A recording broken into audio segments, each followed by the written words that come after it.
We have a collective responsibility as public service and you as the media to protect public purse. And I think collaboration between you and ourselves can help us do that better.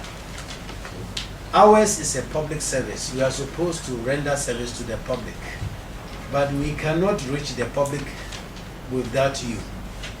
Hence, I find you as a very important stakeholder as far as our job is concerned.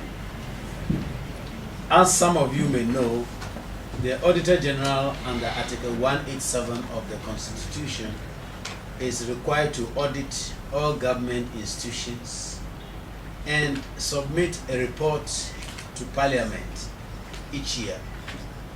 We have a deadline provided by the Constitution, which is 30th of June or 6 months following the end of the financial year.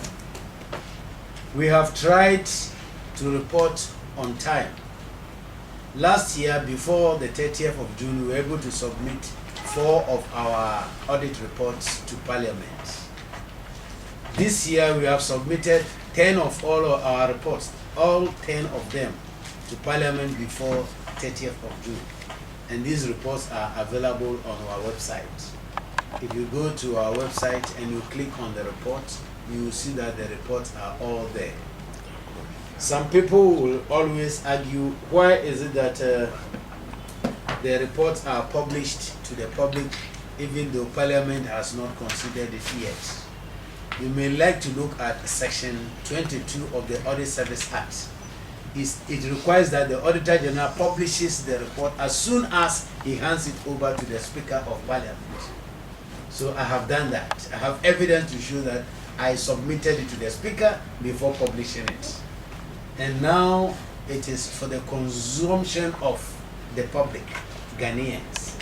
So that is why we have invited you, because some of the radio stations and TV stations have started picking pieces and bits of the reports and discussing them. We would like to give some overview of what we have done and also give you a little bit of background information so that you understand where we are coming from. Permit me to say that our reports were produced after finishing the audit process. Ours is a bit different from yours. I'm sure from here you will start producing a report and publishing it. We don't do that. We have a lot of stages to go through. What happens first is when we plan an audit and we want to audit you, we give you a notice to notify you or an engagement letter to say that we are coming to do this type of audit. And it may start from this period and end at that period. And maybe the scope where we want to look at, we also inform the auditee or the institution. When the audit is going to start, we have what we call entrance conference. We meet with the management of the entity and again explain our mission and the scope, and even invite them also to help us with areas where they think we should look at before the audit starts. In the course of carrying out the audit, which is doing interviews, reviewing their documents, going through their records, many times some information may be lacking. If we don't get that information, the first thing we do is to request for information. Normally it will be oral, but when it is taking time and it's not coming forth, you may put it into writing to say, produce your cash book, because we are not finding a cash book which we are supposed to review. So we request for information.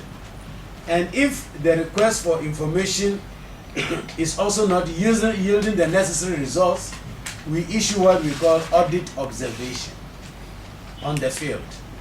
And according to Regulation 34 of the Audit Service Regulation, which is CI 70, when they issue these observations on the field, the auditee or the audited organization is supposed to respond before the team leaves the field. So if the audit is within a week or 2 weeks, these responses are supposed to be given before the team leaves the place. But the normal thing is that they don't respond within the time. Then when the team is about leaving the place, we organize what we call exit conference.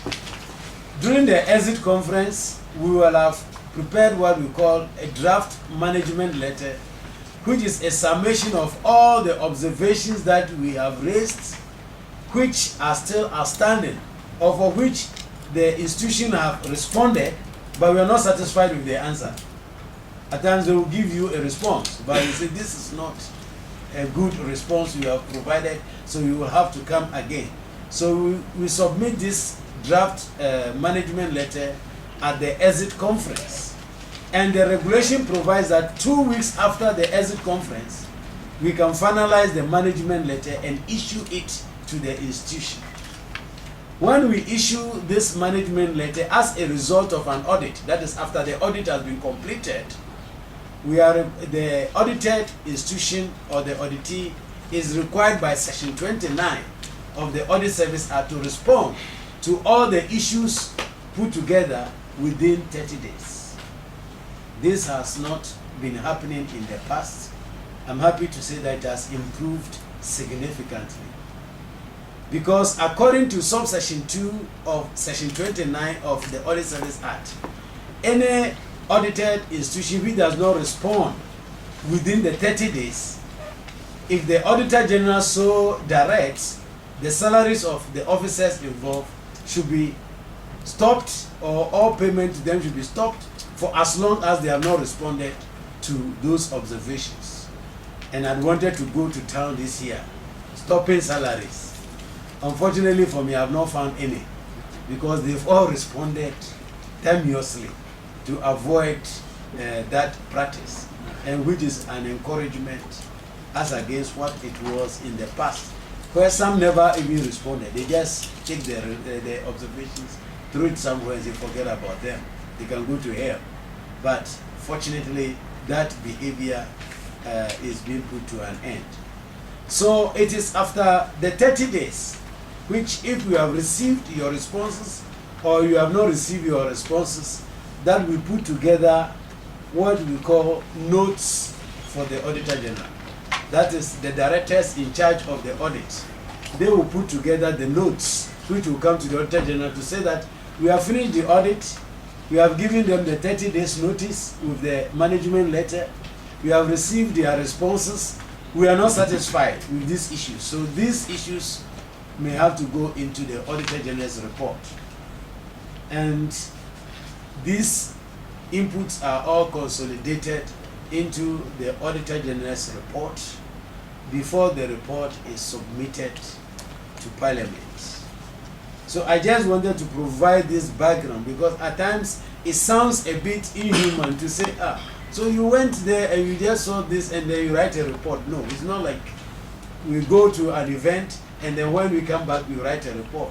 We go through series of back and forward with the auditees.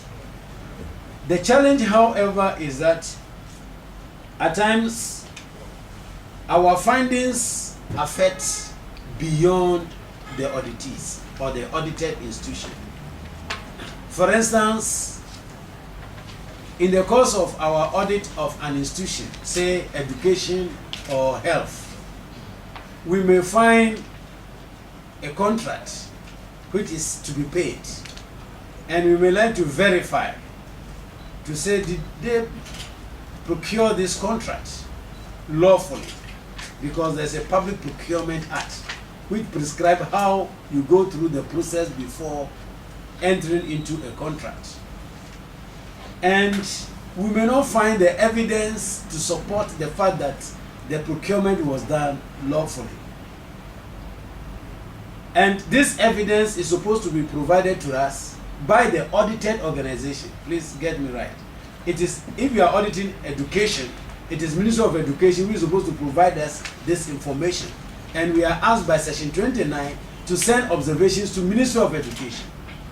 But if Ministry of Education fails to give us sufficient evidence to prove that the contract was duly entered into after following the procurement process, and we decide to, or I decide to activate my constitutional mandate to disallow the contract, it may affect a third person who is not in Ministry of Education. That is the vendor or the supplier, which we have done in the past. So we may cancel the contract only for the vendor to come crying that when you did the audit, you didn't even contact me. And our answer is, we are not auditing you. We are auditing Ministry of Education. And the first regulation of the Financial Administration Regulation is that they should keep all documents pertaining to revenue and expenditure of government for the purpose of audit. So when we come and the documents are not there, and we can assume that it is fake or things are not correct.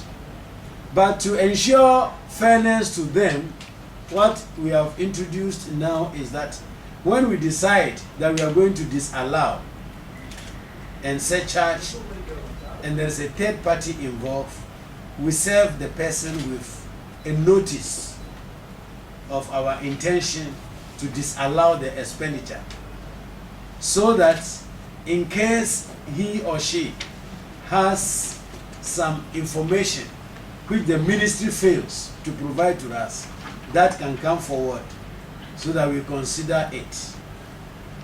The truth of the matter is that in some cases there is a genuine contract, that is, the procurement process was followed, but poor record keeping in the ministries is at times unbelievable. You see an expenditure which is barely 2 months or 3 months old, and you want the records, and you see they start turning everything upside down. They don't know where the records are. So as a result of somebody's negligence or non-performance, an innocent person may be affected. So what we have been doing of late is that we try to extend a notice to you, to say you are supplying cars or roads, building roads or whatever for government. We don't have the sufficient information to justify the payment to you. So we give you 2 weeks to come to us in case you have additional information. So I thought I should provide this background for you people to understand that we don't just go to education and the next day you write a report. It is a long process. Like my colleagues and I have said earlier on, you do all these audits. I also want to explain some of the things which normally bothers the media and the public. Is that has the Auditor-General not audited education? Why are we hearing of these things which are not in the audit report? Audit is done by sampling. We don't look at everything. If we want to look at everything, we will never issue our report. I hope you have an idea how many schools we have in the country. You have an idea how many hospitals, how many MDAs. If you have to go in and comb through their books and find everything, we shall never finish our audit. So we look at the risk areas.